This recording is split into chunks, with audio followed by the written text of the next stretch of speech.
नमस्ते साथीहरू, आज म करेलाको अचारको रेसिपी सेयर गर्न जाँदैछु। एउटा करेलालाई सानो सानो टुक्रा गरेर काट्ने अनि एउटा भाँडामा तेल तताएर त्यो करेलालाई डिप फ्राई गरिदिने।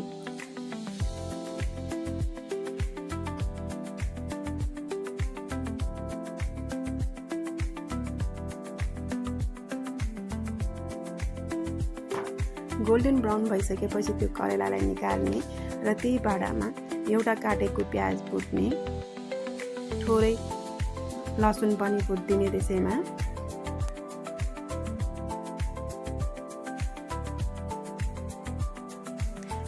एक चम्चा लसुन अदुवाको पेस्ट हाल्ने र थोरै गोलभेडाहरू पनि हालेर भुट्ने। गोलभेडा पाकिसकेपछि त्यसमा आधी चम्चा बेसारको धुलो, 1 चम्चा जिराको धुलो, 1 चम्चा चिल्ली पाउडर, 1 चम्चा गरम मसाला, 1 चम्चा नुन, 1 चम्चा अचारको मसाला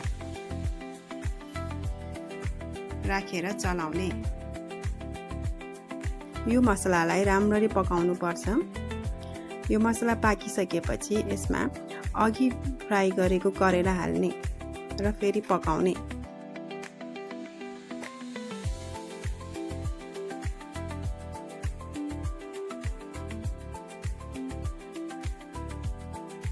यसमा 4 चम्चा जति पानी हालेर मजाले पकाउने। त्यसपछि यसमा 1 चम्चा भिनेगर हालेर पकाउनु पर्छ।